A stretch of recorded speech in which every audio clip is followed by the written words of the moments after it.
Hello, this is Bill Curtis with the Consortium for IT Software Quality. We're here today talking with Elke Steinegger, who is the head of services in Germany for Steria. What would be the value of having a standard measure for various aspects of quality in managing the application development and maintenance that you do?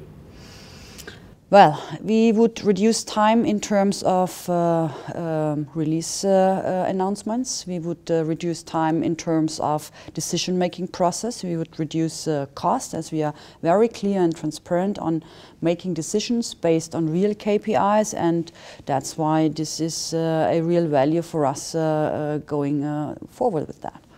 You know, we've seen a lot of problems in the financial markets lately. What are your thoughts on the recent outages we're seeing in financial trading platforms, and what role does structural quality oversight play in preventing these kinds of problems?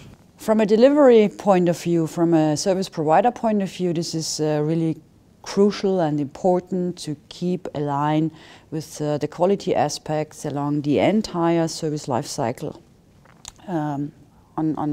From that point of view. From a customer point of view, we still need to convince our clients to focus also in quality measurement, in KPI measurement, and invest and delegate budget to those targets, as this can't be covered including in the base budgets in the IT environment. We really need to be careful and treat that well with the right quality of service, with the right quality of people, and the right quality of meaning of those quality aspects. What do you see as being the hardest part of getting your customers and clients convinced to use software quality measures?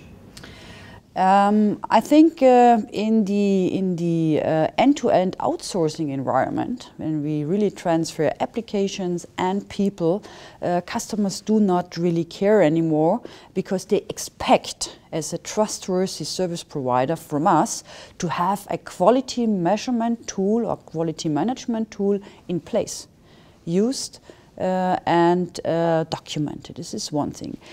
Secondly, it's really crucial for me to talk to the operational management at the client side, as well, as those guys are the ones who will run and operate this business relationship with the service provider. So you need to really engage the entire customer decision-making authority to convince, and mostly it takes time, and it is good invested time to convince the execution responsible person for these service contracts in the very beginning, when you start the contract negotiation. Do you see any of your clients using quality measures as part of their assessment of business risk? And if they do, how do they do it? Some do already. Some do meanwhile, especially the top 100 clients. They do already. The challenge is they do it only by demand, when they have some audits or something like that, or some measure, but they do not take the follow-up action, so it's only part of the process. But they are forced somehow by media, by market, by their clients to document somehow quality measurement, but not yet fully implemented. So it's a joint task of vendors as well as service providers to keep convincing customers how important it is to do quality management. Do you have any final ideas or recommendations to companies out there about what they should be doing about quality and measuring software quality? Joint ideas. Good question. That's a real good question. I think one idea is to establish a community like we have in ITIL. Yeah?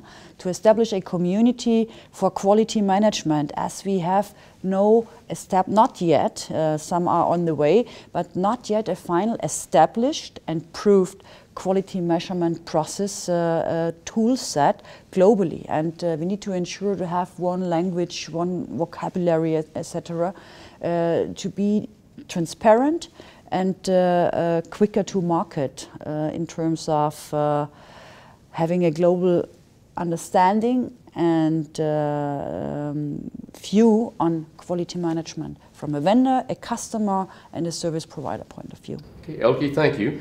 We've been talking with Elke Steinegger of Steria, and this is Bill Curtis for the Consortium for IT Software Quality.